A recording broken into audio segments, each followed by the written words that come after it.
Good afternoon sir. हाँ, good afternoon.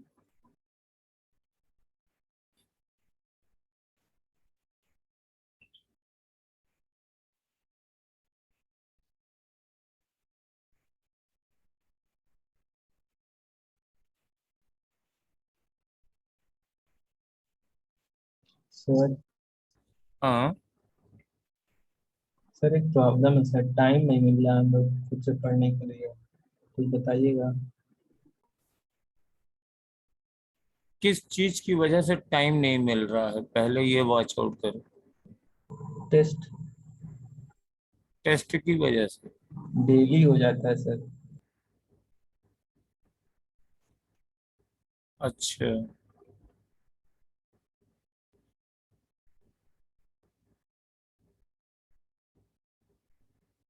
Actually test से practice अच्छी हो जाती है। खुद से पढ़ नहीं पा रहे हैं ना, टेस्ट होता है फिर क्लास होता है, खुद का रिवाइज नहीं हो पा रहा है।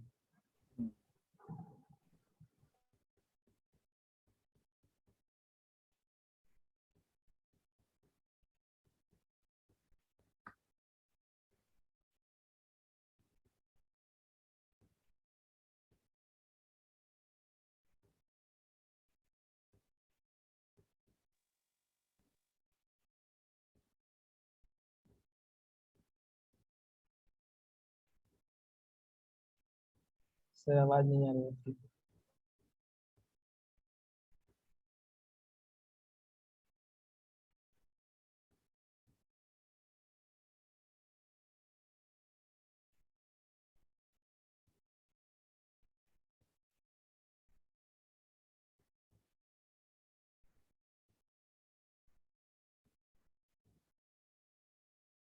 अभी बता रहे हैं तुम्हें।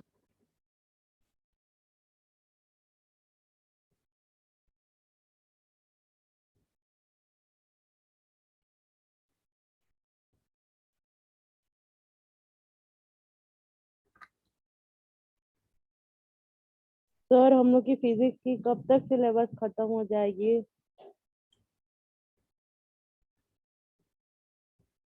कब तक चाह रही हो? जल्दी से जल्दी सर। तो क्या हम लोग स्लो चल रहे हैं?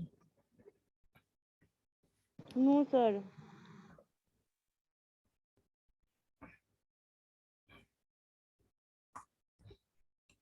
कोशिश तो हम भी कर रहे हैं कि जल्दी खत्म हो जाए, इसलिए लगातार क्लास लगवाए हुए हैं। सर हम लोग का जो लास्ट टेस्ट है 22 मई तक, तब तक सारे सब्जेक्ट में हो जाएगा खत्म? नहीं, सर 22 मई तक नहीं खत्म होगा सारे सब्जेक्ट टॉपिक। बायो का हो जाएगा।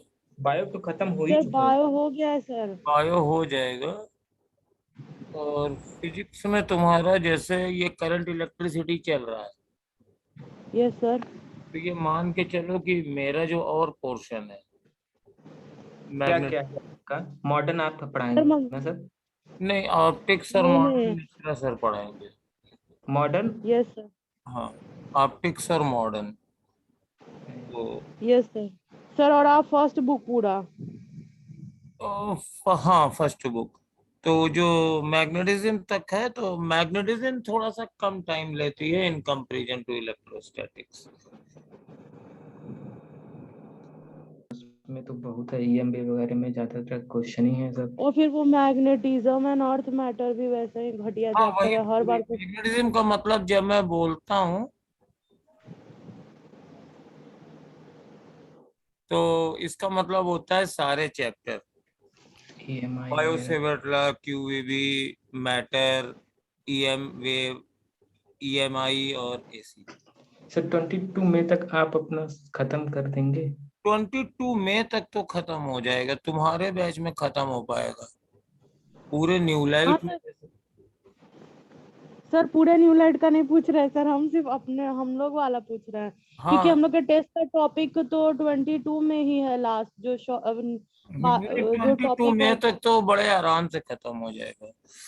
सबकी सबका ना सर, मतलब फिजिक्स का भी केमिस्ट्री का भी तो लगभग खत्म ही होने से, इनऑर्गेनिक ही बचा है। हाँ, इनऑर्गेनिक पूरा बचा है और फिजिकल भी लगभग हो ही गए हैं। ऑर्गेनिक भी 2 चैप्टर बचा है सिर्फ।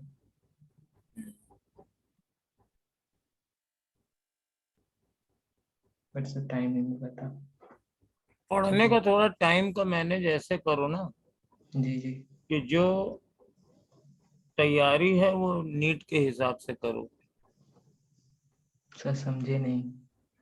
तुम लोगों के कई तरह के टेस्ट हो रहे हैं ना। जी एक टेस्ट हो रहे हैं full length test, yes sir. तो फुल सिलेबस वाले टेस्ट के लिए पढ़ने की कोई जरूरत नहीं है। उसको तो बस प्रीवियस नॉलेज से दे आओ, देखो कितने फार्मूले याद हैं, क्या गड़बड़ होता है। Yes sir. नीट वाला ठीक चल ही रहा है। थोड़ा बहुत यस जो सर। स्कोर बूस्टर वगैरह है उससे रिवाइज करके चले जाया करो तो टाइम मिल जाएगी। सर टाइम ही नहीं मिलता ना सर। जैसे आज हम टेस्ट दे के आए, मेरा आज टेस्ट था। सर उन लोग का ज्यादा होता है, वो लोग ऑफलाइन वाले हैं ना। सर कल फिर टेस्ट है, परसों शायद गैप है, उसके बाद फिर टेस्ट है। हाँ, सर ऑफलाइन ऑनलाइन वाले कोई दिक्कत नहीं, बस एक ही टेस्ट का डिफरेंस हो जाता है सर। ऑफलाइन ऑनलाइन में भी इतने ही टेस्ट होते हैं। सिर्फ ऑफलाइन बस में टेस्ट ज्यादा नहीं होते हैं, उतने ही नहीं होते सर। हैं। हाँ। यस सर, बस एक टेस्ट बढ़ जाता है, वो आईपीएल वाला, प्रीवियस ईयर। हाँ, बस एक ही है। और आईपीएल में क्या है कि ऐसा नहीं है कि सारे दिन उन लोगों को टेस्ट जो तो लोग देते हैं वो प्री टेस्ट होते हैं। मतलब नीट वाला उनका टेस्ट जो कल होना है वो आज हो गया है।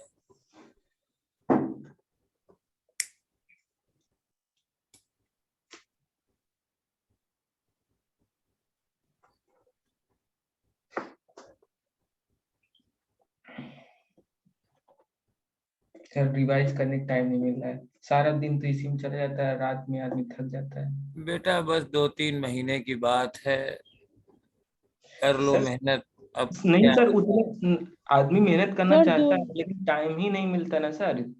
दो आदमी 4 घंटे सोए, उसके बाद उतना करने के बाद भी नहीं हो पाता है। टाइम कम पड़ जा रहा है। सर जल्दी सिलेबस खत्म करा के छुट्टी दे दीजिए सर प्लीज।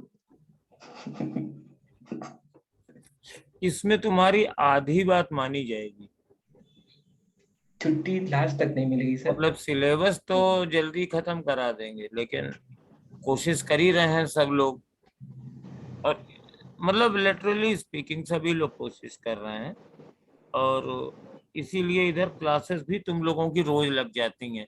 अदरवाइज जैसे हाँ कल सर नीट का सब। पेपर था तो आज छुट्टी रहती थी। लेकिन वो यस छुट्टी सर। इसीलिए नहीं दे रहे हैं कि मतलब कोर्स जल्दी खत्म हो जाए। अब ये जो 24 तारीख वाला टेस्ट होगा करंट इलेक्ट्रिसिटी का 1 वीक के बाद ही है ना। यस जी सर उसके बाद तो फिर एक एक वीक फिर। हाँ, तो उसमें देखो, उसमें हम लोग क्या कर रहे हैं कि 24 को क्लास रहेगी और जो ऑफलाइन वाले बच्चे हैं उनको बस पेपर दे दिया जाएगा सोल्यूशन के साथ कि घर पे प्रैक्टिस कर लीजिए, जिससे कि कोर्स सिलेबस जल्दी पूरा हो जाए। जी सर जब हम लोग का सिलेबस खत्म हो जाएगा उसके बाद भी क्लासेस चलेंगी। उसके बाद प्रैक्टिस कराई जाएगी, रिवीजन कराएंगे। जितने लोग कानपुर में रहोगे उनको न्यूलाइट भी बुला के पूछेंगे, कम से कम वीक में एक दिन। यस हाँ सर। सर वीक में एक दिन चलेगा। हाँ, और क्लास। बेटा रोज रोज कहाँ पॉसिबल है। रोज रोज पॉसिबल होता तो ऑफलाइन ना पढ़ते तुम लोग। Yes sir. Yes sir. बहुत दूर है सर, बहुत ज्यादा हाँ। आने कहाँ जाने है में। घर तुम लोगों का सुंदरम? सर मेरा दूर है। तुम्हारा? सर मेरा कोचिंग से दूर है। अरे मोहल्ला बताओ, हम भी कानपुर में ही रहते हैं भाई। सर मेरा बर्रा साइड है। बर्रा साइड है। और स्नेहा तुम्हारा? सर मेरा पटना बिहार। तुम पटना से क्लास कर रही हो? Yes sir. तो तुम तो आ भी नहीं सकती हो। No sir. और आदिल बेटा तुम्हारा? पटना बिहार। अरे वाह। अनुराग? हरदोई, हरदोई डिस्ट्रिक्ट। आवाज ही नहीं आई तुम्हारी। अरे चिंता ना करो, घर नहीं आएंगे किसी के। वही, हरदोई डिस्ट्रिक्ट। हरदोई। प्रियंका, तुम? सर रायबरेली से। रायबरेली। हाँ, तुम्हारा तो पास है फिर भी। सर प्रभाकर विश्वास जी। सर वेस्ट बंगाल, कलकत्ता से सर। कलकत्ता? अरे बाप रे बाप। तो तुम कभी कानपुर आओगे? मैं कभी नहीं गया सर कानपुर, यूपी में भी नहीं गया।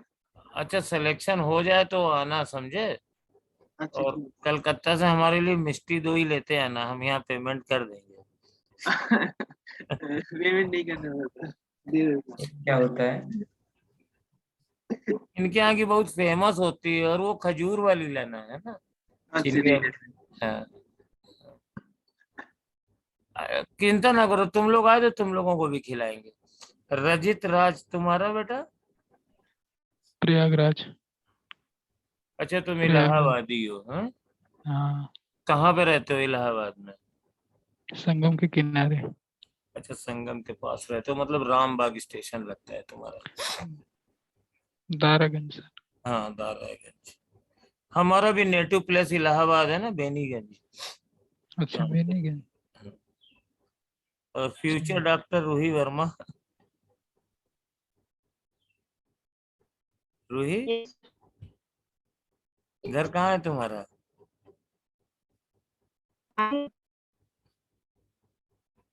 स्पीकर इसका रो रहा है। सर वो आजमगढ़ से है। आजमगढ़ से हो रूही? अच्छा, आजम आजमगढ़ में मेरी बहन रहती है।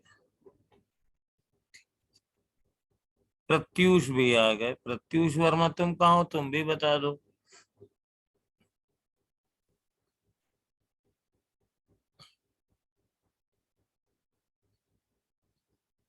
चलो फिर आज की क्लास शुरू करते हैं। रूही, अब तो तुम्हारे स्कूल बंद हो गए होंगे कि जाना पड़ता है?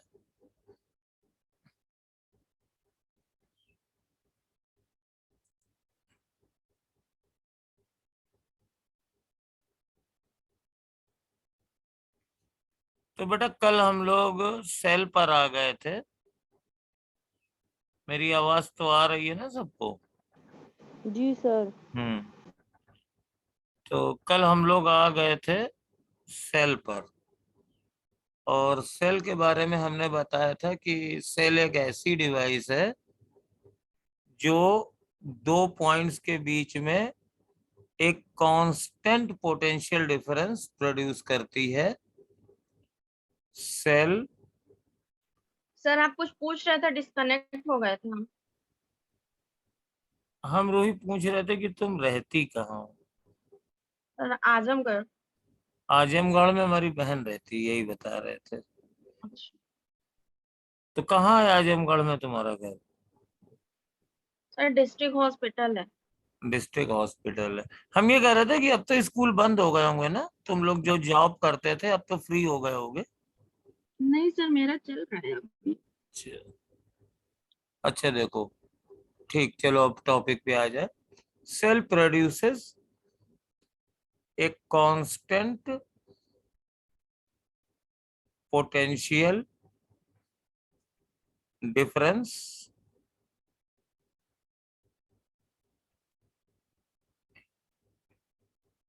by doing a non electrostatic work. अब हम लोग इसकी बहुत ज्यादा डिटेल थ्योरी में नहीं जाना चाहते हैं, और सपोज कर लो सेल जैसे जो हम लोगों के पास होता है, तो इस सेल के दो फीचर्स होते हैं। एक होता है ईएमएफ।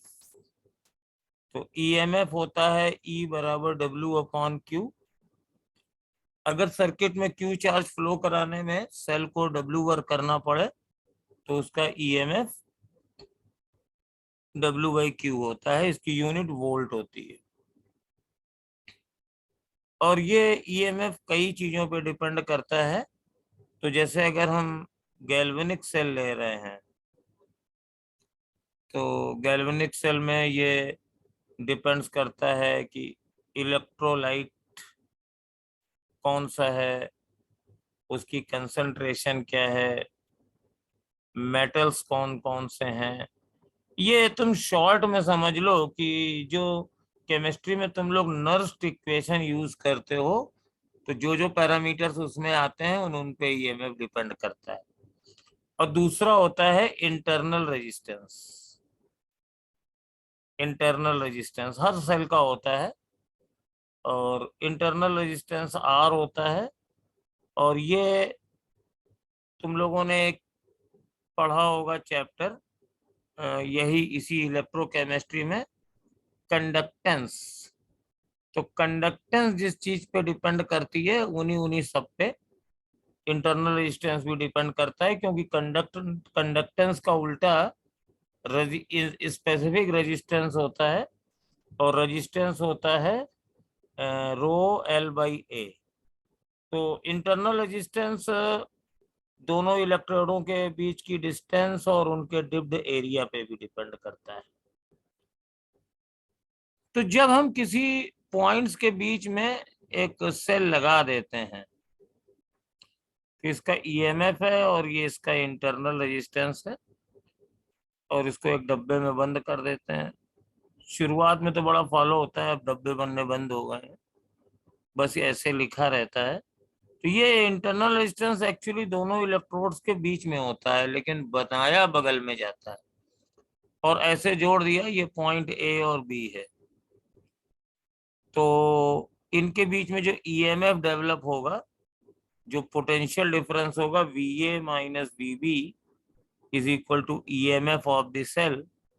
और ये तब है जब यहाँ पे अब करंट नहीं फ्लो करेगी, because A and B are not connected. लेकिन अगर हमने A और B को ऐड कर दिया किसी रेजिस्टेंस के थ्रू, सपोज एक बल्ब लगा दिया, तो बल्ब का कुछ रेजिस्टेंस होगा, तो इसको हम लोड रेजिस्टेंस R कह देते हैं। ये पॉइंट A और B है, और ये सेल लगा दिया हमने। तो अब A और B के बीच का पोटेंशियल डिफरेंस A से थोड़ा E से थोड़ा कम हो जाएगा।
तो ये V की वैल्यू थोड़ी सी कम हो जाती है और इसमें करंट फ्लो करेगी।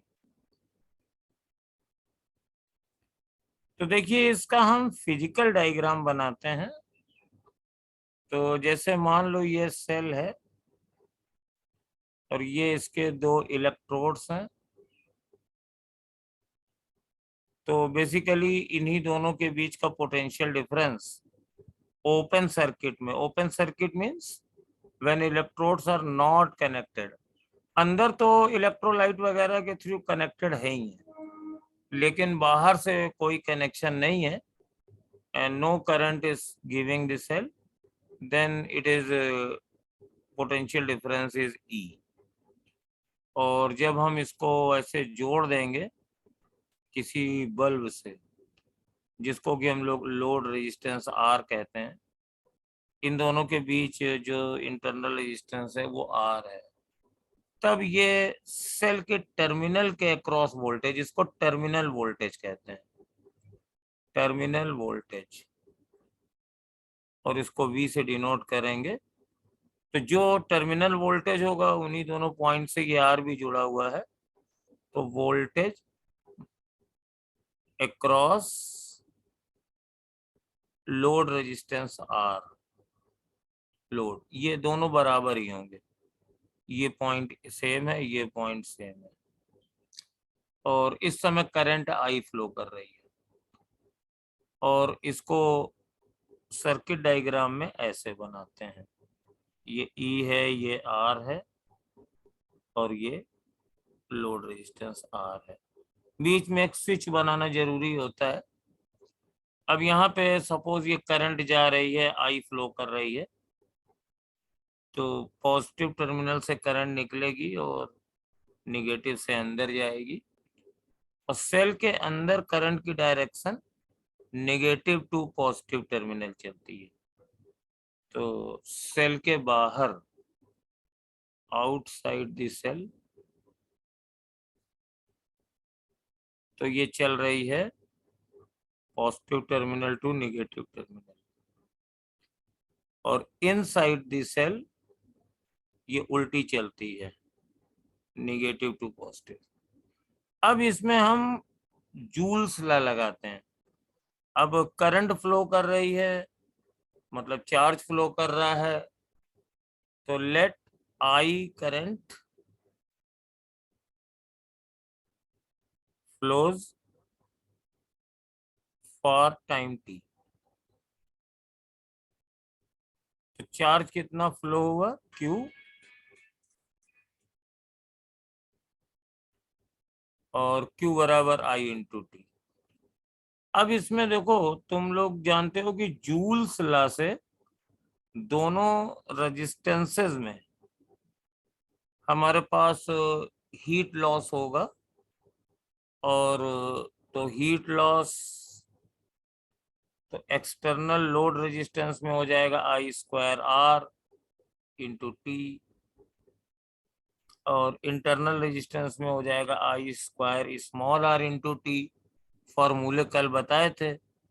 और ये दोनों जो लॉसेस होंगे उसके बराबर ये सेल वाला वर्क करेगा, तो सेल का वर्क हो जाएगा W, ये है E बराबर होता है W बाई Q, तो E इंटू Q, तो EMF और Q की जगह IT, और इसमें कंजर्व कर दीजिए, जितना ये बैटरी वर्क कर रही है उतनी एनर्जी लॉस हो रही है। तो EIT is equal to I square RT plus I square small RT। तो अब देखो बहुत सारी चीजें कट जाएंगी, एक तो T कट जाएगा और इन दोनों का I स्क्वायर कट जाएगा। तो अब देखो इसमें आ गया E बराबर I R प्लस R, तो I is equal to E upon R plus R। ये बेसिक सर्किट इक्वेशन है, ये दुनिया का सबसे छोटा सर्किट है। तो ये फॉर्मूला है, आप निकाल सकते हो, और ये डेफिनेटली छोटी क्लासेस में तुमने पढ़ा भी होगा। मैं सर्किट बार बार बना देता हूँ, इस बार स्विच भी बना देता हूँ। स्विच को बंद रहना चाहिए, नहीं तो करंट नहीं बहेगी। तो हमारे पास ये I बराबर हो जाएगा E upon R plus R। तो अगर EMF के सेल को जिसका इंटरनल रेजिस्टेंस R है, तो करंट बहेगी I is equal to E upon R plus R। Very nice, ठीक है ना। और अगर टर्मिनल वोल्टेज निकालना है, टर्मिनल वोल्टेज, तो terminal voltage is equal to voltage across the resistance, और इसके लिए ओम्स लॉ लगा दो, तो I इंटू R। तो अगर हम इन दोनों इक्वेशंस को देखें तो इसको ऐसे भी लिख सकते हैं, I R plus I small r is equal to E, तो ये तो V बन गया, तो V बराबर E माइनस आई है। ये इक्वेशन काफी फेमस है और ये बताती है कि जो टर्मिनल वोल्टेज है that is smaller than the EMF, IR loss हो जाता है।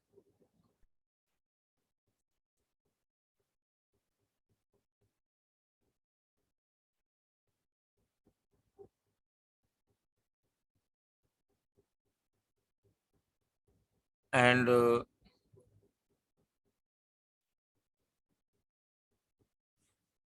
अब इसमें अगर मान लीजिए कोई ऐसा सेल हो जिसका इंटरनल रेजिस्टेंस 0 हो तो फिर V बराबर E हो जाएगा, और ऐसे वाले सेल को हम लोग आइडियल सेल कहते हैं। ऐसा सेल जिसका इंटरनल रेजिस्टेंस 0 हो उसको आइडियल सेल कहते हैं। तो उस सेल में अगर ये सेल करंट देगा भी तो भी टर्मिनल वोल्टेज ईएमएफ के बराबर होगा, लेकिन ऐसा होता नहीं है। कोई भी सेल आइडियल नहीं होता है, कुछ ना कुछ इंटरनल रेजिस्टेंस सबका होता है।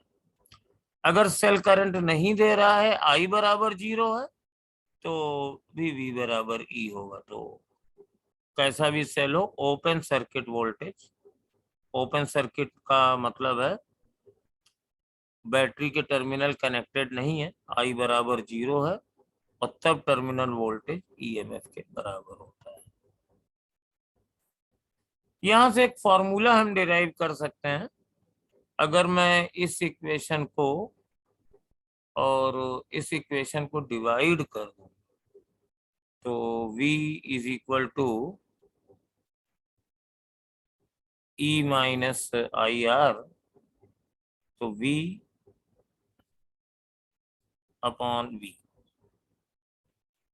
तो ये आई आर यहाँ लिख दो,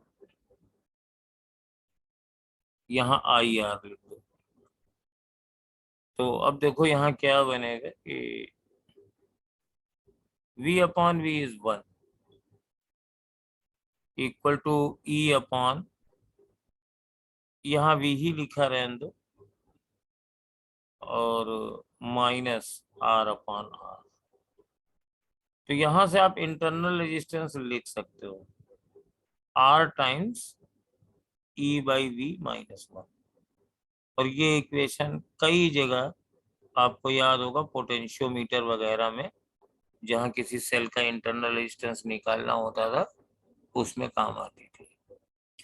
तो जब आप लोगों ने ये क्वेश्चंस 10th या 9th में किए होंगे तो इस टाइप के बहुत सारे क्वेश्चन छोटे छोटे जिसमें ये फॉर्मूले लग जाते हैं आप लोगों ने श्योरली किए होंगे। और यहाँ पर मैं आपको एक ग्राफ खींच के दिखाता हूँ। यहाँ पर एक चीज क्लियर है, नेक्स्ट पेज पे आते हैं कि ये लोड रेजिस्टेंस है और ये मेरे पास सेल है, ये R है। तो अगर मैं यहाँ पे इस R को वेरिएबल कर दूं तो करंट भी बदल जाएगी। तो V बराबर होता है E माइनस आई आर। तो अगर हम इस रेजिस्टेंस को बदलें और डिफरेंट केसेस में V और I को मेजर कर लें और उनके बीच में ग्राफ खींचें, तो V और I के बीच में ग्राफ, तो यहाँ E और ये स्लोप इसका नेगेटिव होगा, ये इस टाइप का आएगा। यार इसमें मैं पानी निकाल दूं। तो अब देखो यहाँ पे I 0 है तो यहाँ पर वैल्यू होगी E, और यहाँ पर यहाँ पर V बराबर 0 है तो यहाँ करंट की वैल्यू होगी E बाई आर, ये E बाई आर। तो ये एक सेल का कैरेक्टरिस्टिक कर्व है और यहाँ पर डिफरेंट रेजिस्टेंसेस लगाने पे ये वैल्यू आई है ना। तो अब इसमें अगर हम इसका स्लोप देखते हैं, स्लोप, तो स्लोप है इसका आर, माइनस आर है स्लोप। स्लोप तो इधर से होता है, स्लोप भी नेगेटिव है, तो इसका स्लोप माइनस आर बताएगा। और जो इंटरसेप्ट होगा, इंटरसेप्ट ऑन वाई एक्सिस, ये मेरे पास हो जाएगा ईएमएफ के बराबर।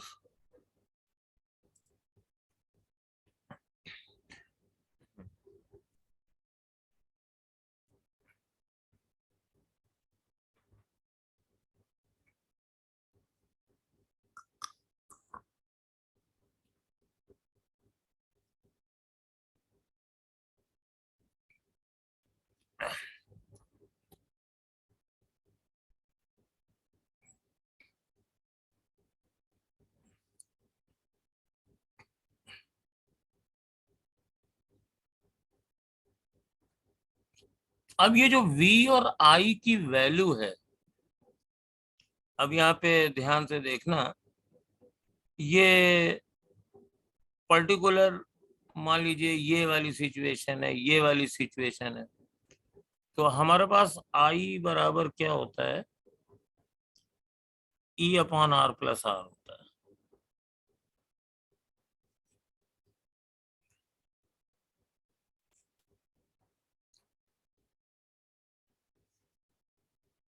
तो सपोज कर लो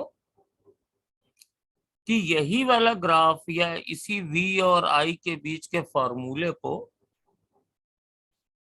हम R के टर्म में लिखना शुरू करते हैं। तो V बराबर E, और I की वैल्यू हमने रखी E upon R plus R और इंटू आर।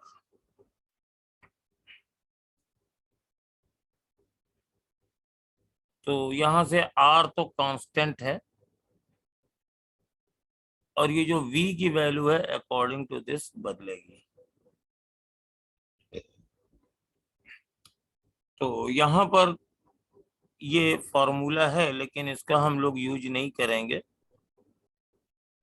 और सपोज हमारे पास पॉइंट ये है, सपोज ये पॉइंट P है, यानी सेल का वोल्टेज इतना है और करंट इतनी है। तो क्या आप बता सकते हैं कि इसमें एक्सटर्नल रेजिस्टेंस कितना यूज हुआ है? तो ये एक कंसेप्ट है, इसका मैं क्वेश्चन दे रहा हूं आपको। ये इस टाइप के क्वेश्चन आते हैं तो फंस जाते हैं। सपोज सेल का ईएमएफ 10 वोल्ट है और इंटरनल रेजिस्टेंस इसका हमें नहीं मालूम है। ये क्वेश्चन 1 है। और जब इसको किसी लोड से जोड़ते हैं, when it is connected to a load of 10 ohm, तो current is equal to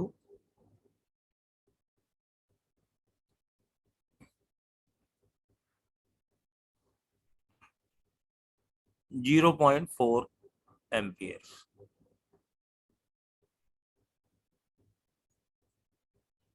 0.8 ampere. तो पता करना है कि what is internal resistance of this cell, what is the R. ये मेरे पास एक क्वेश्चन है। और दूसरा क्वेश्चन ये है कि सपोज किसी सेल के लिए मैंने जब E और V और I के बीच में ग्राफ खींचा, तो मेरे पास ये ग्राफ आया और यहाँ पे लिखा था B और यहाँ पे लिखा था A। तो find the current when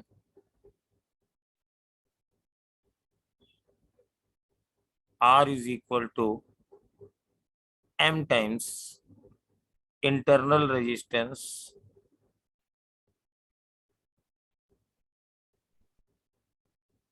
of the cell। और तुम्हारा जो कुछ भी आंसर है वो ए और बी के टर्म में आना चाहिए। तो ये दो क्वेश्चन है, काफी सिंपल से दिए हैं मैंने।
तो देखो बच्चों, बहुत ही सिंपल सी चीज बताई थी।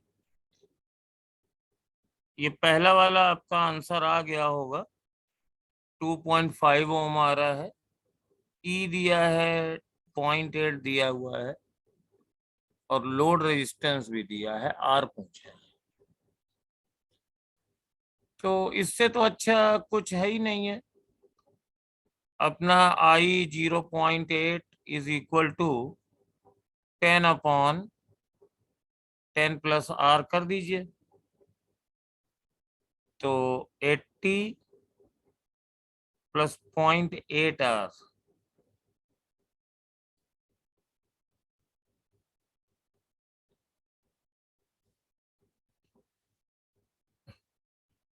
Eight plus 0.8 R is equal to 10। तो R is equal to 10 minus 8 upon 0.8, तो 2/0.8 आ रहा है, तो दैट इज 20/8, और 20/8 इज 2.5 ओम। तो जिसने भी आंसर दिया था सही था शायद।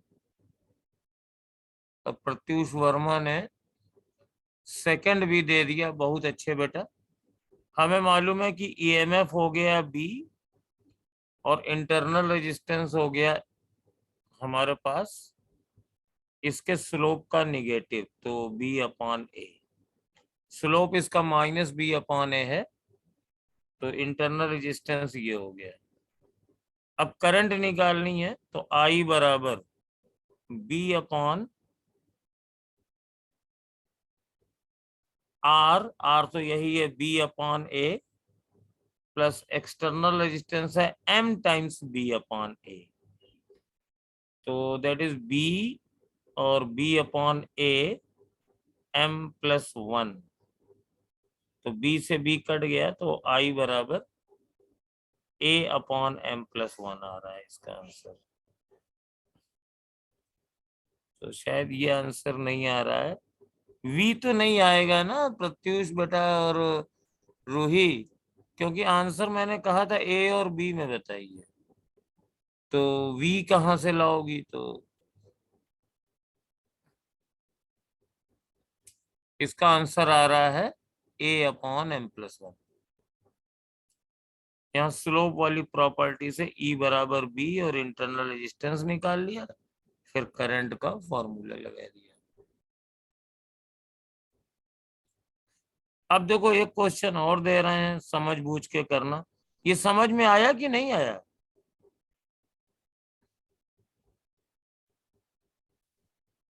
अरे भाई मेरी आवाज सुन रहे हो? Yes sir. तो ये समझ में आया ना, आंसर में वी नहीं आना चाहिए, ई नहीं आना चाहिए, इससे जी। दोनों निकल आएंगे। ये अभी पिछले पेज पे बताया था ये ग्राफ खींच के, है ना? ये कहाँ ग्राफ खींचा था?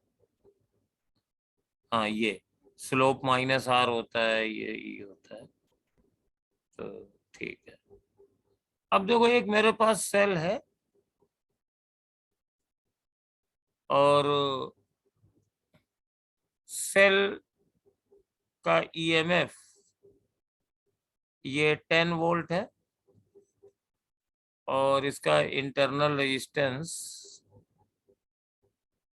1 ओम है, और इससे मैंने एक नॉन ओमिक डिवाइस जोड़ दी है। एक मैंने नॉन ओमिक डिवाइस जोड़ दी है जो कि जिसके लिए रिलेशन है V बराबर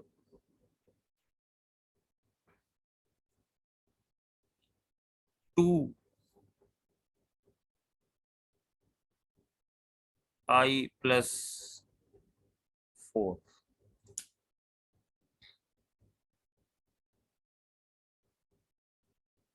तो मुझे ये पता करना है कि जब ये डिवाइस सेल से जोड़ी जाएगी, when this device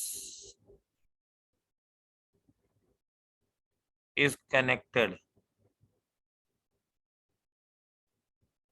to cell,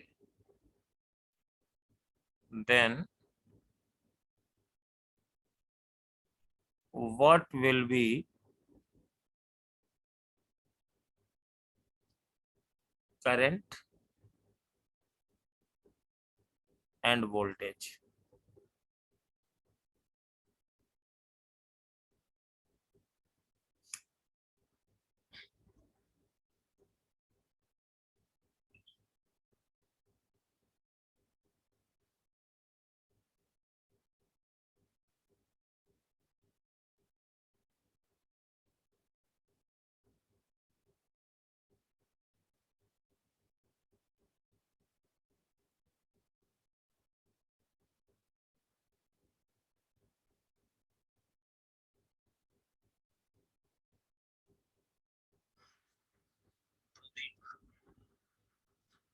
जानकारी देनी हो हमको फोन करो।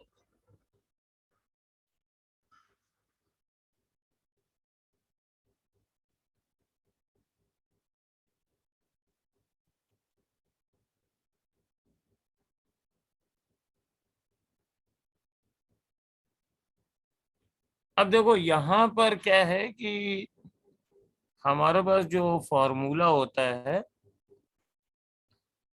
ये होता है V बराबर E माइनस आई आर, और मुझे करंट और वोल्टेज दोनों निकालने हैं, तो जो कुछ मालूम है सब रख दो। E 10 वोल्ट है ईएमएफ, आई तो निकालना ही है, इंटरनल रेजिस्टेंस 1 ओम है, और V की जगह ये रख दो। 2i + 4, तो 3i, ये i उधर चला जाएगा, एक्चुअली इसको 3 कर दे रहा है बेटा, चलो ठीक है, क्या फर्क पड़ता है। 3i = 10 - 4, 3i = 10 - 4, तो i = 6/3, यानी 2 एम्पियर की करंट फ्लो करेगी। और वोल्टेज चाहे इससे निकाल लो चाहे इससे निकाल लो, एक ही से आएगा। V बराबर आ जाएगा 2 × 2 + 4, यानी 8 वोल्ट का। अगर V बराबर E - IR से करोगे तो भी 10 - 2 × 1 तब भी 8 आएगा। तो ये वेरी गुड प्रत्युष, आदिल, बहुत अच्छे बेटा, तुम लोगों ने मेरा तबीयत खुश कर दी। रूही ने भी कर लिया, future doctor Ruhi Verma, very good. ये कठिन क्वेश्चन था, तुम लोगों ने कर लिया। तो यहाँ पर ये जो कॉन्सेप्ट है ना, ये अगर नॉन ओमिक रेजिस्टेंस लगा दो तो ज्यादातर बच्चे नहीं कर पाते हैं, लेकिन तुम लोगों ने कर लिया। और ये जो ग्राफ हम लोग खींचते हैं, जैसे डिफरेंट लोड रेजिस्टेंस लगाते हैं, तो देखो V और I के बीच में अगर हम किसी रेजिस्टेंस के लिए ग्राफ खींचे तो कैसे आता है। रेजिस्टेंस के लिए ग्राफ आता है स्ट्रेट लाइन, कल काफी क्वेश्चन बताए थे ऐसे। तो अगर हम मान लीजिए रेजिस्टेंस पहले R1 यूज करें, फिर R2 यूज करें, फिर R3 यूज करें, सेल वही है E और R, और ये रेजिस्टेंस हम वेरिएबल कर दें और सबके लिए V और I का ग्राफ खींचें, तो तुम्हारे पास सेल वाला तो ग्राफ ऐसे आता है। लेकिन जो एक पर्टिकुलर रेजिस्टेंस के लिए VI ग्राफ आता है वो तुम्हारा इस टाइप का आएगा। तो ये ऐसे ऐसे आएगा, ऐसे ऐसे ऐसे ऐसे ऐसे। तो हर लाइन के लिए एक पर्टिकुलर R है। सपोज ये R1 है, ये R2 है, ये R3 है, ये R4 है, ये तो R5 है। तो ये जो लाइनें कहलाती है ना, ये लोड लाइंस कहलाती हैं, लोड लाइंस। और अगर हमारे पास दो डिवाइसेस हैं, मतलब किसी R को जोड़ेंगे, तो मान लीजिए मैंने सेल यही वाला लिया, इसका EMF वाला ग्राफ ये है, और इससे कोई रेजिस्टेंस जोड़ा जो R3 है, तो यहाँ पे दोनों काट रहे हैं ना, तो R3 लगाने पर सेल का टर्मिनल वोल्टेज ये होगा और करंट इतनी फ्लो करेगी। इससे कैलकुलेट कर सकते हैं।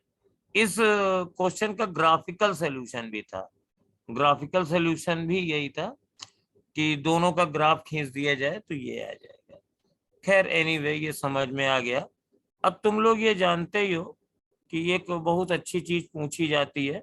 सपोज हम इस R को बदलना शुरू करते हैं, तो हमारे पास हम चाहते हैं कि find the value of R, find the value of R for which current is maximum,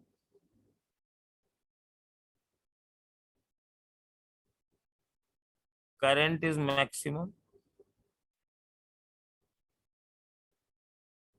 और voltage, terminal voltage is maximum.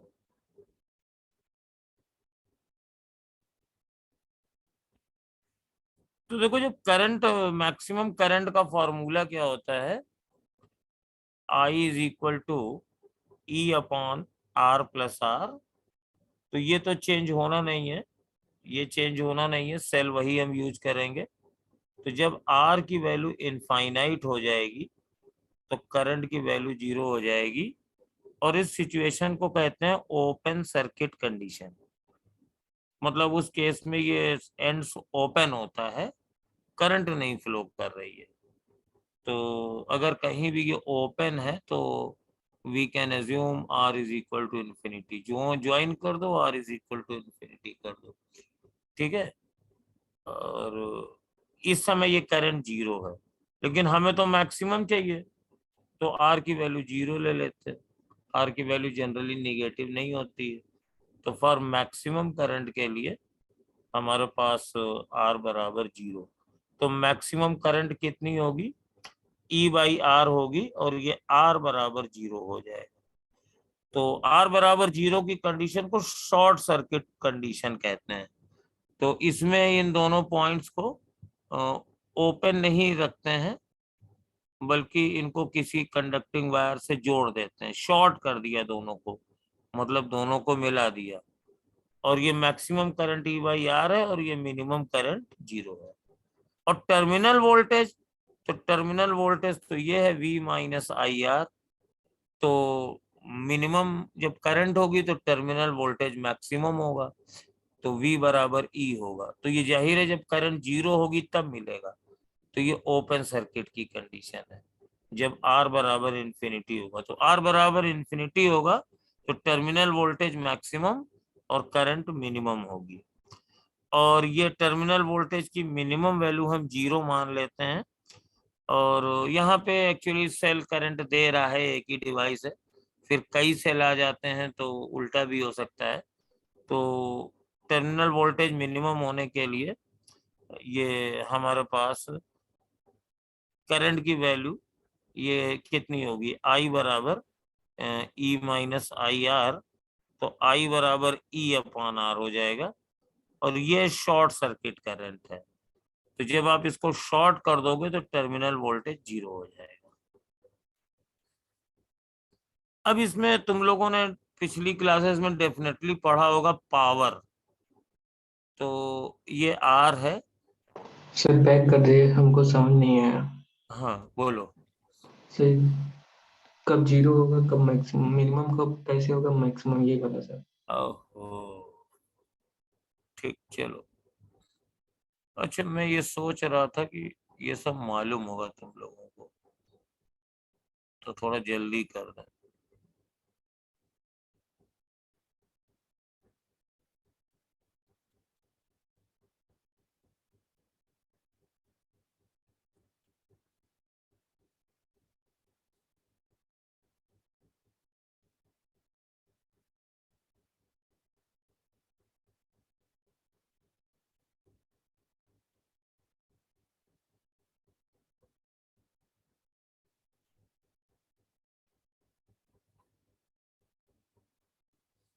तो चलो पहले करंट की बात करते हैं, धीरे धीरे करते हैं।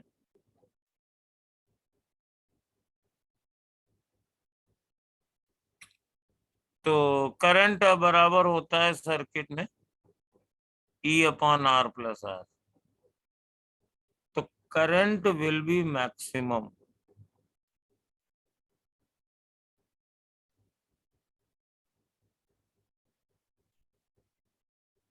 व्हेन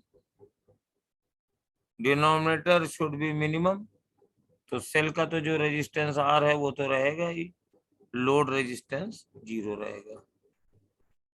तो मैक्सिमम करंट हो जाएगी E बाई आर, ये मैक्सिमम करंट है। और R 0 कब होगा, तो R 0 होने का मतलब है कि आप कोई रेजिस्टेंस जोड़ो ही नहीं, इन दोनों को बस ऐसे ही वायर से जोड़ दो। तो इस कंडीशन को कहते हैं शॉर्ट सर्किट। करंट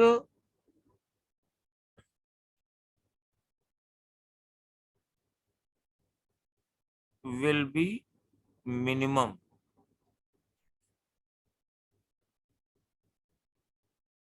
व्हेन, अब यहाँ पे करंट मिनिमम कब होगी, 0, जब ये बहुत लार्ज हो जाएगा, इनफाइनाइट हो जाएगा। तो R is equal to infinity. तो I minimum is equal to 0। और इस कंडीशन को ऐसे कहते हैं, ये ओपन सर्किट कहलाता है। और ओपन सर्किट का मतलब ये है कि ये सेल है और ये रेजिस्टेंस R है, तो आप इनको जोड़ो ही नहीं, ओपन खुला कर दो। मतलब इस केस में करंट वही है जो सेल को ओपन करने पे मिलती है, तब भी 0 मिलती है, इसमें भी 0। और अगर वोल्टेज, टर्मिनल वोल्टेज की बात करें, सुंदरम, आप समझ में आया?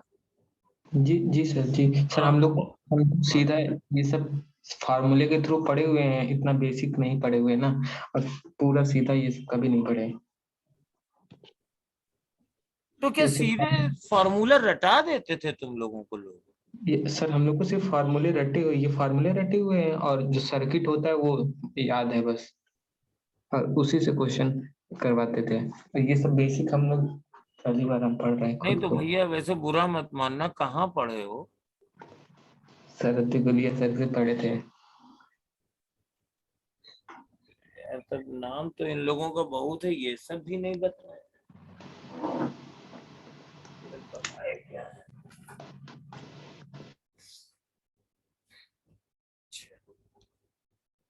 टर्मिनल वोल्टेज क्या होता है?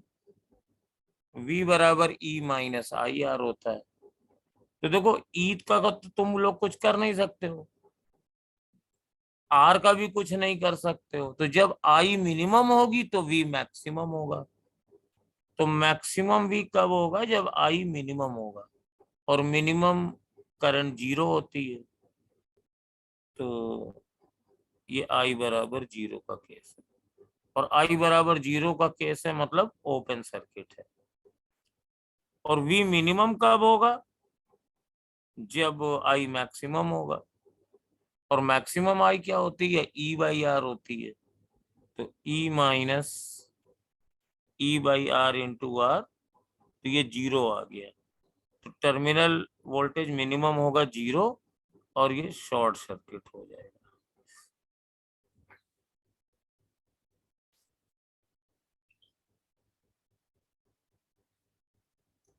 ओके, अब देखिए, अब यहां पर पावर की बात करते हैं। पावर, मैक्सिमम पावर ट्रांसफर लोग बहुत जोरदारी से पढ़ाते हैं।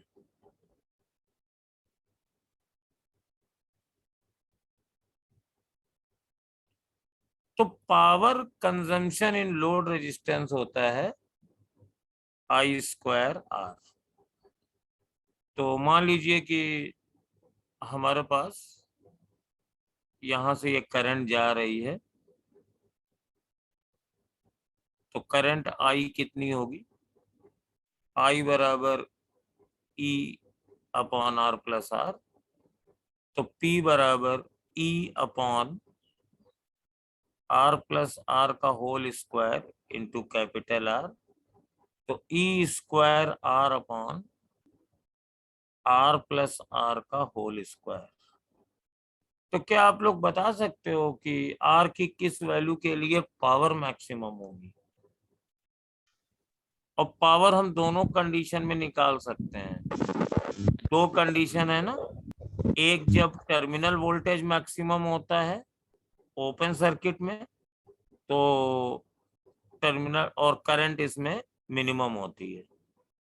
तो अगर आप ओपन सर्किट रखोगे जिसमें वोल्टेज मैक्सिमम और करंट मिनिमम रखते हैं, तो उस केस में ये वाला पावर कंजम्पशन 0 हो जाएगा, क्योंकि हमारे पास ओपन सर्किट में आर इन्फिनिटी होता है, तो ये 0 हो जाएगा। शॉर्ट सर्किट कंडीशन में हमारे पास करंट मैक्सिमम होती है लेकिन वोल्टेज मिनिमम होता है। उसमें अगर पावर निकालोगे तो उसमें आर 0 होता है। तो नीचे 0 रखोगे तो फर्क नहीं पड़ेगा, ऊपर रखोगे तो 0। यानी कि मैक्सिमम और मिनिमम ओपन सर्किट और शॉर्ट सर्किट में, दोनों में सर्किट में पावर कंजम्पशन 0 होता है, यानी कहीं बीच में मिलेगा ये। तो इसको हम लोग निकालते हैं, और इसको कैलकुलस से भी कर सकते हैं, विदाउट कैलकुलस भी कर सकते हैं, और विदाउट कैलकुलस करना आपके लिए ज्यादा आसान है। तो देखो इसको करते हैं।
हाँ, आदिल अंसारी का आंसर बिल्कुल सही है।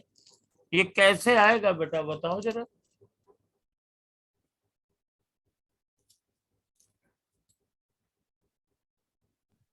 सर याद था पहले वाला।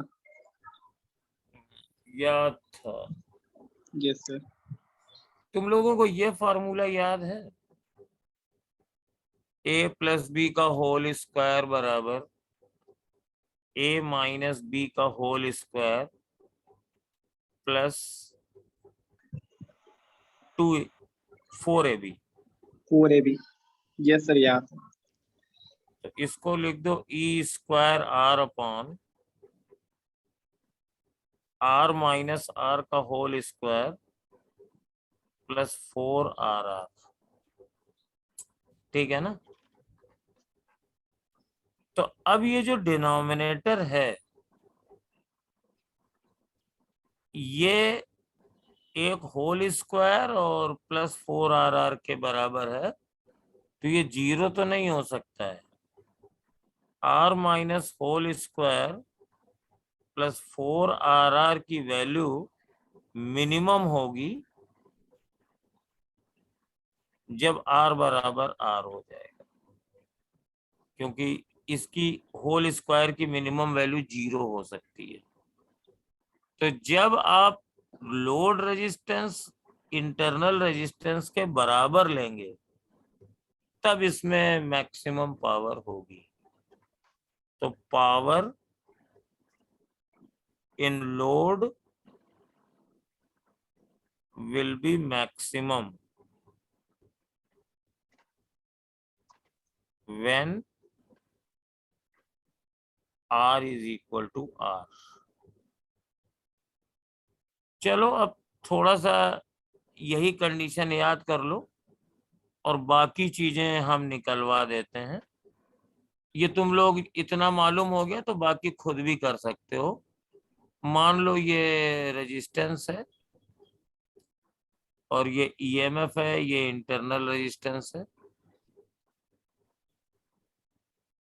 तो अब हमें पता करना है इफ पावर कंजम्पशन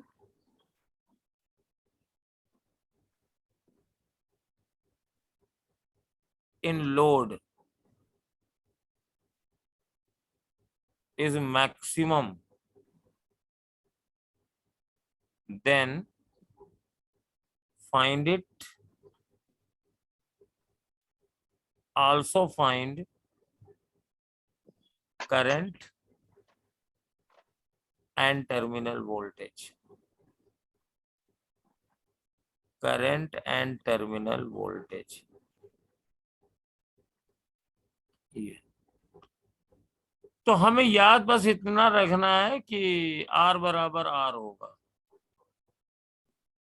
तो पावर का फॉर्मूला हम जानते हैं ई स्क्वायर, थोड़ा पैक कर दीजिए, नोट कर। हाँ, capital R upon R plus R का होल स्क्वायर।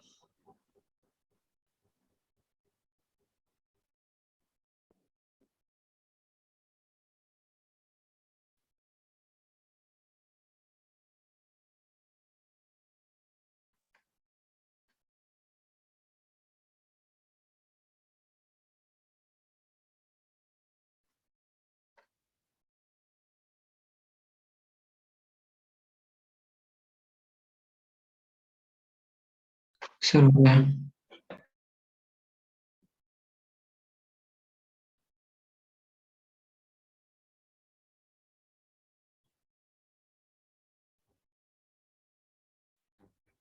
हो गया सर। ठीक ठीक। तो पावर का फॉर्मूला ये था और आप ये वैल्यू रख दीजिए। तो मैक्सिमम पावर हो जाएगी, कब होगी? जब ये दोनों बराबर होंगे। लेकिन होगी कितनी? तो E square R upon 2r का स्क्वायर।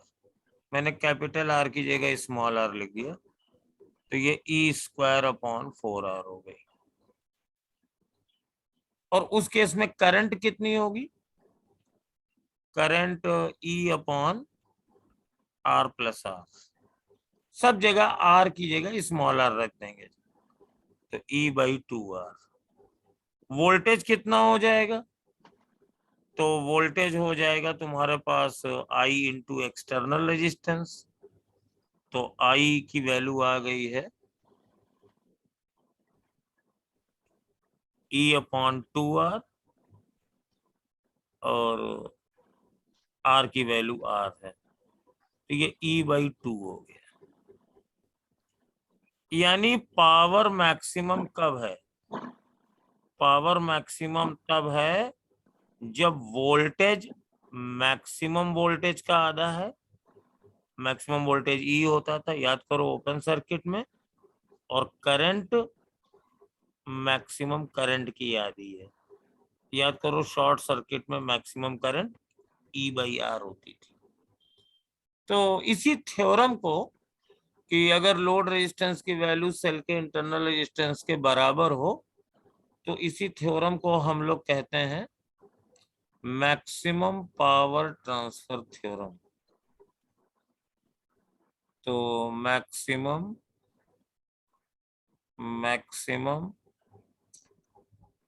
पावर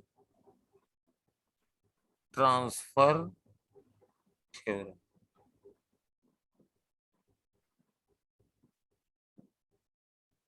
क्या है? Power in load will be maximum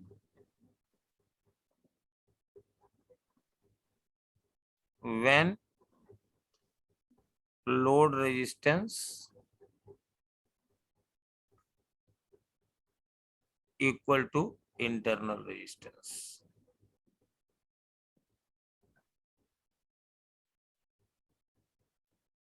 तो ये पहला एक बैटरी वाला चक्कर शुरू हुआ। अब ये रेजिस्टेंस है, और ये तुम्हारे पास सेल था, और अब इसके बाद सर्किट बनने शुरू हो जाते हैं। तो आई नो वेरी वेल कि तुम लोग सीरीज पैरेलल जानते हो। तो एक सर्किट ऐसा होता है, ये तो बड़ा सिंपल था, जब सेल तो एक ही रहता है लेकिन रेजिस्टेंस बहुत लगा देते हैं। तो we will take some examples. इसको क्वेश्चन के थ्रू ही करेंगे, क्योंकि बहुत ज्यादा इसमें फॉर्मूले नहीं है। तो सपोज कर लो, ये एक ट्रायंगुलर नेटवर्क ले लेते हैं। सपोज ऐसे ले लिया हमने ये, और यहाँ पे इसके क्रॉस एक बैटरी लगा दी,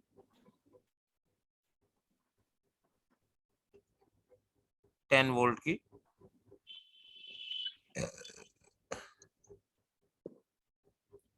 और इसका कुछ इंटरनल रेजिस्टेंस भी अभी ले लेंगे। सपोज ये दोनों रेजिस्टेंस 4 ओम के हैं, और ये 8 ओम का है, और ये इंटरनल रेजिस्टेंस 1 ओम है। पॉइंट्स के नाम रख लो A, B, C। तो find the ratio of current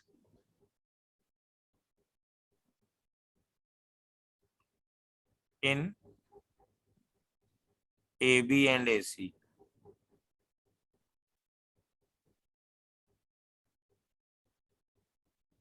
Find the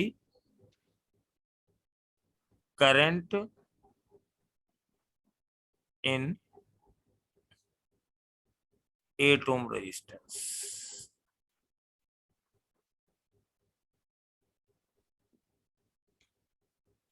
Terminal voltage of this cell।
Sir 1:1.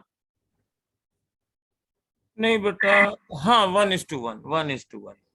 और सर करंट जाएगा 1 एम्पियर. नहीं ये गलत होगा, पता नहीं निकालते हैं, देखो। 1 पॉइंट समथिंग आएगा सर करंट टोटल। चलो देखो, ये जो सर्किट है करंट ऐसे निकलेगी ना, करंट ऐसे निकलेगी, ये सेल से करंट निकली और ये 2 पार्ट में डिवाइड हो जाएगी। फिर ये ब्रांच ऐसे जाएगी, ये ब्रांच ऐसे जाएगी, ये इधर से जाएगी, फिर लौट के आ जाएगी इधर। तो बेटा जो करंट, ये जो ब्रांचेस हैं A B C and A C are sir in 5। Parallel circuit, ये पैरेलल में है। यस तो 4 और 4 2 ओम, 4 और 4 सीरीज में है और इनके साथ ये पैरेलल वाला 8 है, तो ये 4 ओम ही बन जाएगा, है ना। जी। ये मैं ऐसे लिख देता हूँ मैथमेटिकली, 4 और 4 का सीरीज कॉम्बिनेशन 8 के साथ पैरेलल में है। तो अब ये इसका मतलब ये है कि इनका पैरेलल कॉम्बिनेशन निकाल लिया है ना। तो 4 ओम, तो total current given by the cell is equal to 10/4 sir + 1। हाँ राइट बेटा, आंसर तुम्हारा सही था, 2 ओम। 1 एम्पियर जाएगा अब दोनों में ये से। दोनों बराबर है तो 1 एम्पियर 1 एम्पियर की चली जाएगी, ठीक है ना। ये सर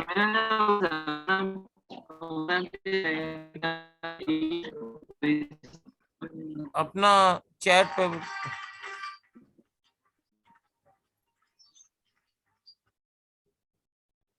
हेलो अभी आ जाओ, क्योंकि हम चले जाएंगे ना फिर। कहा तो था तुमसे 12 बजे तो हम आ ही नहीं पाए, ठीक।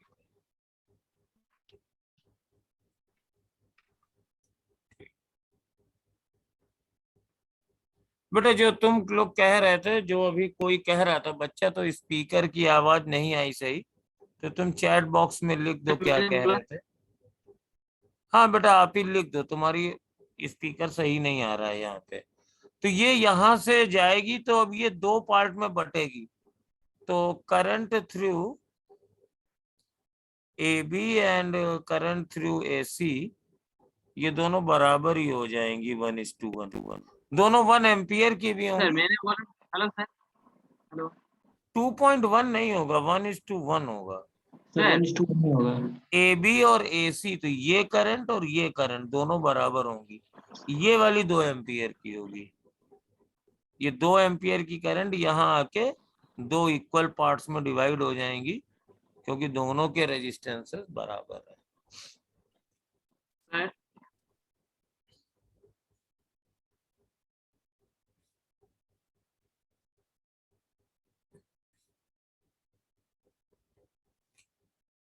ये कोई कुछ कह रहा था, उसकी आवाज नहीं आ रही है बेटा, चैट कर दो, हम सर पढ़ लें।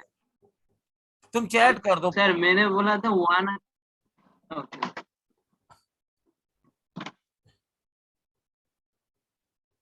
हाँ प्रभाकर, वॉइस नहीं आ रही है बेटा, तुम बोल दो, चैट कर दो, मतलब आवाज नहीं आ रही है सही तुम्हारी।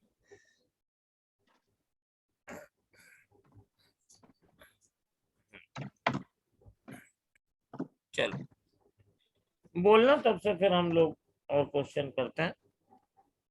तो अब यहां से एक चीज तो क्लियर हो गई, अब ये क्वेश्चन करना ही पड़ेगा। सपोज ये 2 रेजिस्टेंस हैं, ये 3 ओम है और ये 2 ओम है, और ये मान लीजिए 4 ओम की करंट है,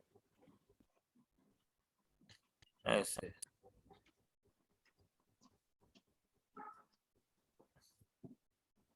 और इस ब्रांच में करंट 2 एम्पियर की है, और ये वाली करंट मेरे पास I1 है और ये वाली I2 है।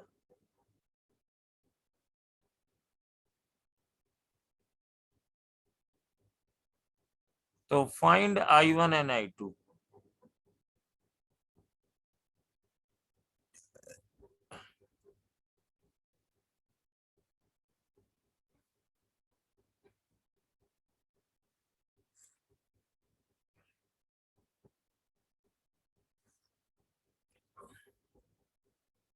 सर 5i9/5 हाँ देखो, हमेशा और याद रखो कि जैसे ये दोनों ब्रांच पैरेलल में है ना,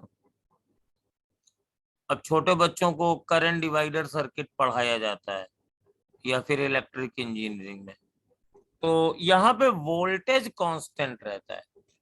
तो जब भी ये दो ब्रांच होंगी तो इनके वोल्टेज पैरेलल में है, तो इनके वोल्टेज सेम होंगे। तो तुम बहुत तरीके से कर सकते हो। वोल्टेज इसका कितना होगा, तो 3+2 ये टोटल करंट होगा, इस 3+2 इसका रेजिस्टेंस हो गया, मल्टीप्लाइड बाई 2, और सेम होगा इसका रेजिस्टेंस 4 और इसमें करंट I2। तो I2 बराबर हो जाएगा 2.5। तो I2 की वैल्यू 2.5 एम्पियर आ गई। ठीक है, ये करंट। अब देखो, ये करंट और ये करंट जो है 4.5। यही बढ़ रही है, तो I1 इज इक्वल टू, यहाँ पे 2 ऊपर है और 2.5 नीचे, तो ये 4.5 एम्पियर की करंट हो जाएगी। ठीक है ना। तो ये सिंपल है, ये इस तरीके का अक्सर ये चीज आ सकती है। अच्छा, और देखो एक दूसरा सर्किट होता है जिसे लैडर नेटवर्क कहते हैं। लैडर नेटवर्क, ये मैंने एक सेल लिया सपोज 10 वोल्ट का, और ये मैंने रेजिस्टेंस लगाया 2 3 2, और ये मैंने 1 1 1 का लगाया।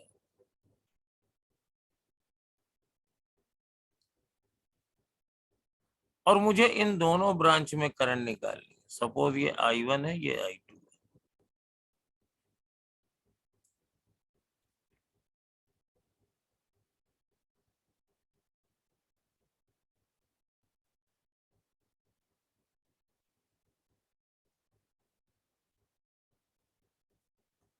ये I2।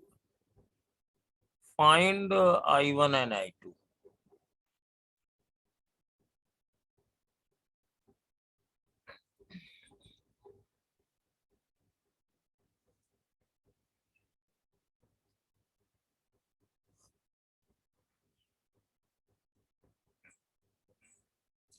करंट ऐसे चलेगी, सपोज ये करंट I है,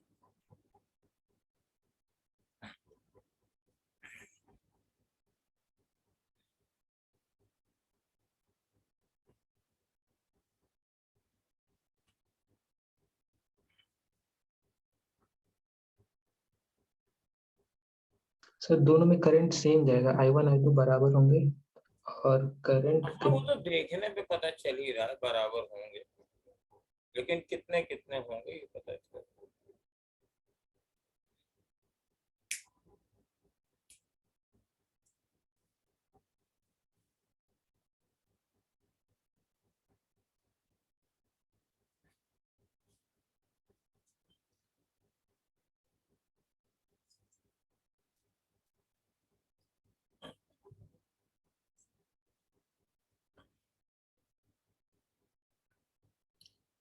सर 0.99।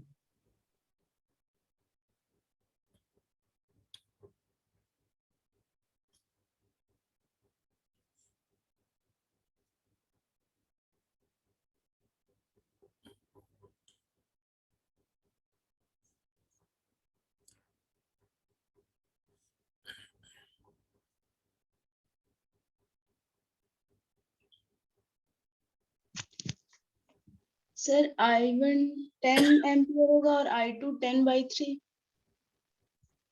में भी अभी हमने कैलकुलेट नहीं किया है।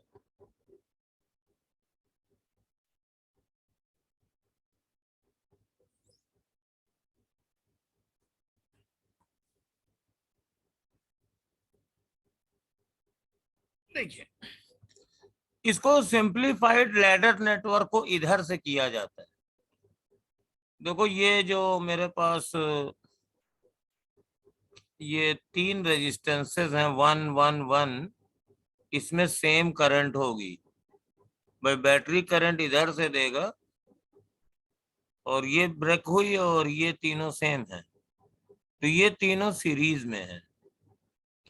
तो 1 1 1 ये 3 हो गया।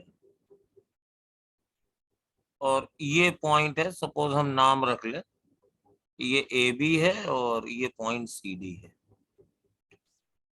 तो सी से चलने के बाद करंट ब्रेक नहीं हुई है, तो ये हमारे पास सी डी हो गया, सी और डी, ये पूरा सी डी हो गया ऐसे। ये नहीं है। और इसके बाद फिर इधर 2 है, इधर 2 है।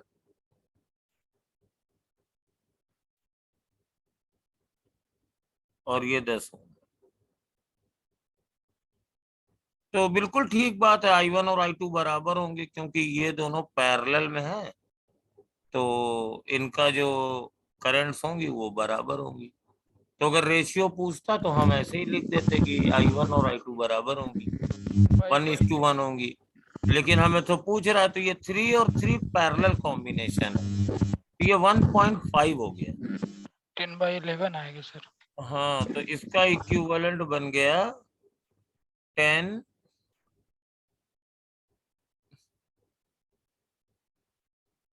2 2 और ये 3/2 हो गया। अब ये तीनों सीरीज में है, तो 2 + 2 + 3/2, तो 10/2।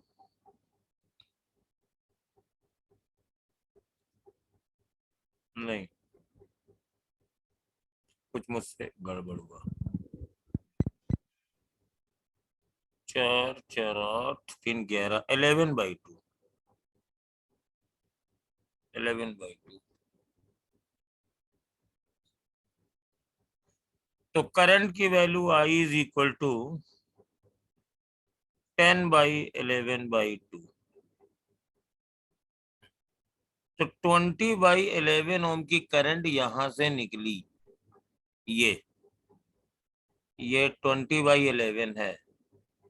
अब यहां से अगर चलोगे तो ये 20/11 है और ऐसे आएगी और फिर ये डिवाइड हो जाएगी। तो क्योंकि इक्वल रेजिस्टेंस है तो करंट इक्वल होगी। तो ठीक है, I1 = I2 is equal to 10/11। 20/11 को 2 से डिवाइड कर दिया। तो ये करंट को डिवाइड करना आना चाहिए।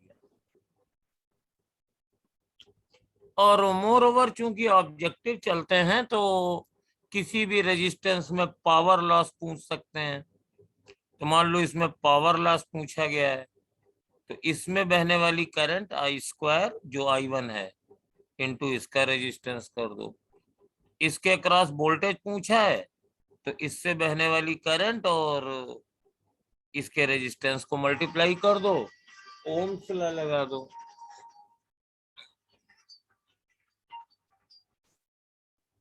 हेलो, ऑनलाइन क्लास चल रही है ये रैंकर बैच की 4:30 तक।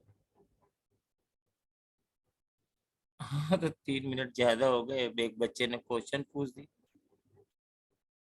उसके बाद सर हमें एक जगह जाना है सुंदरकांड में, फिर नीरज के यहाँ वो है आज। बताइए जी। नहीं सर, वो तो शाम को जाएंगे, यहीं पास में है। आप बताइए सर, कोई काम हो तो वो करके जाएंगे। कहाँ न्यू लाइट में? हाँ CSA धूप में। अच्छा, आते हैं सर, मिल लेते हैं। कितने बजे तक है? अच्छा, निकलिएगा तो बता दीजिएगा, हम आ जाएंगे।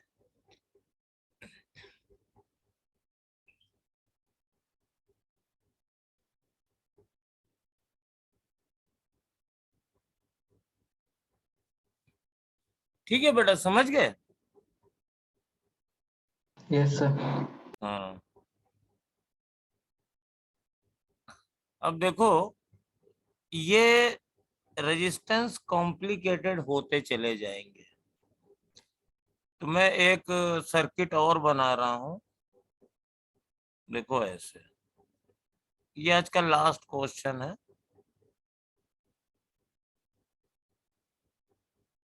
सर एक मेथड होता है स्टार डेल्टा, वो बता दीजिए कैसे करते हैं। बिल्कुल स्टार डेल्टा बिल्कुल बताएंगे बाबू, लेकिन पहले इसको देख लो जरा।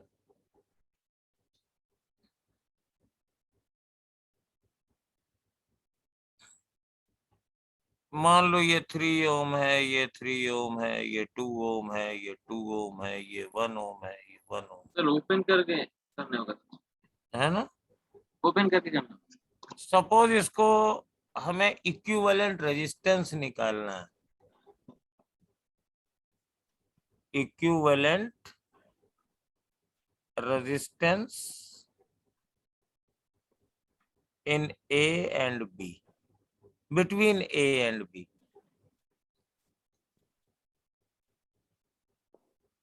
ये है। तो देखो, इसमें सिमेट्री देखनी पड़ती है। तो मैं तुम लोगों को आज शुरू कर रहा हूं और कल भी सिमेट्री पढ़ाऊंगा। अब पता नहीं तुम लोगों में से कितने लोग क्लास करोगे, क्योंकि कल टेस्ट भी होगा। तो कितने बजे होती है आई डोंट नो, या होती भी है ना। अब मैं सिमेट्री पढ़ाऊंगा जरा। तो यहाँ पर देखो, सिमेट्री ए और बी के अक्रॉस मुझे इक्विवेलेंट रेजिस्टेंस निकालना है। तो आप देखो, दो तरह की सिमेट्री देखी जाती है। एक ऐसे देखो, इधर वाली फिगर की मिरर इमेज है। 3 3 1 1 2 2। इसको हम लोग बायोलॉजी में तुम लोग बाइलेटरल सिमेट्री कहते हो, हम लोग इसको वर्टिकल सिमेट्री कहते हैं। तो इसका कंक्लूजन ये निकलता है ना, कि जैसे इस 3 की मिरर इमेज ये 3 है, 2 की मिरर इमेज ये 2 है, और 1 की मिरर इमेज ये 1 है। सपोज ये 4 5 ओम के है।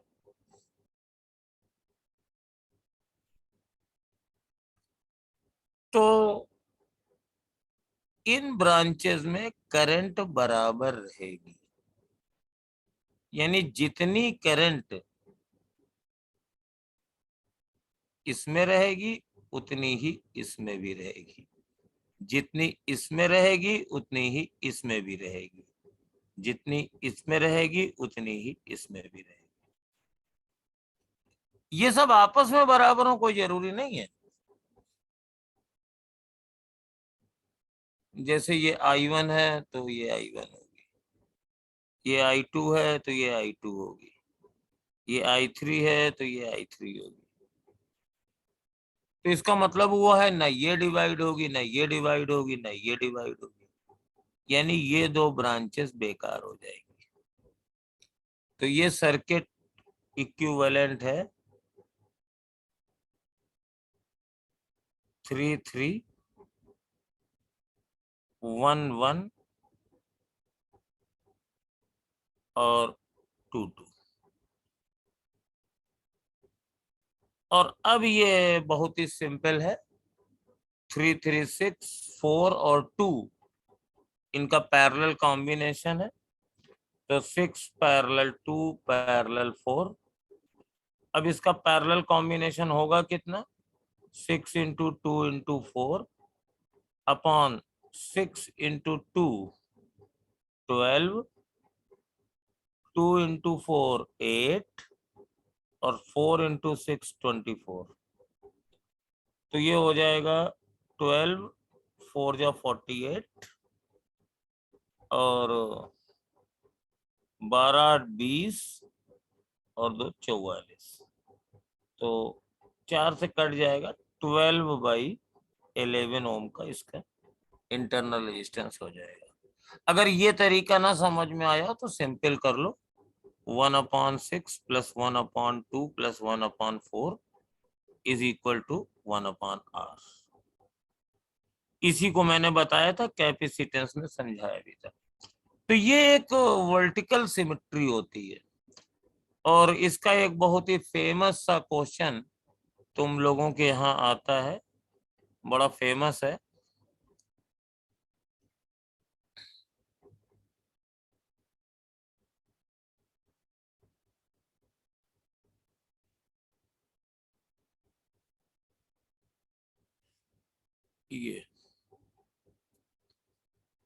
ये सारे रेजिस्टेंस अगर R हैं तो इक्विवेलेंट रेजिस्टेंस बताना है।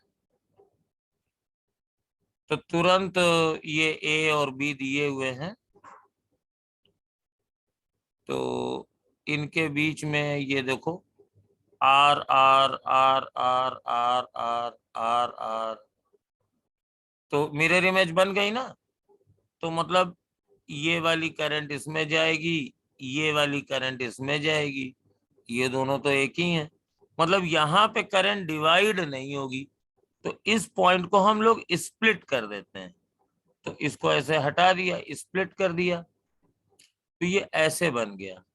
और अब ये बड़ा ही इजी कॉम्बिनेशन है, ये R R 2R हो गया और 2R और R पैरेलल में है, तो ये बन गया 2R और R पैरेलल में हो जाएगा 2R/3, और इसके साथ ये R R सीरीज में है और साथ में 2R इसके पैरेलल में है, ये R R है, ये तुम्हारा 8/7 है 8R/7।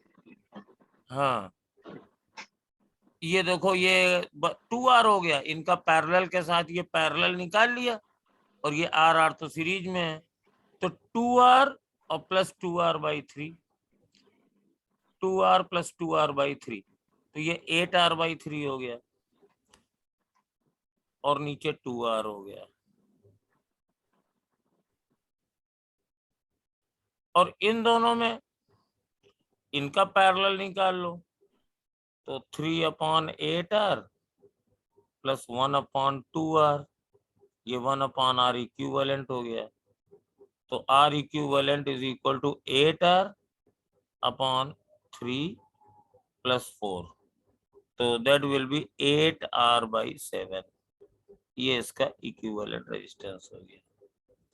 कल आप लोगों को मतलब 8/7R, ठीक है, कल आप लोगों को इसका हम एक दूसरी सिमेट्री बताएंगे जिसको हॉरिजॉन्टल सिमेट्री कहते हैं, फिर पाथ सिमेट्री बताएंगे, फिर स्क्यू सिमेट्री बताएंगे, फिर एंटी सिमेट्रिक सिमेट्री बताएंगे। तो जितनी तरीके की सिमेट्रिक होगी, तो ये सब जो आपको बवाल लगता है वो सब बड़ी जल्दी हो जाएगा। Okay, thank you sir. Thank you sir.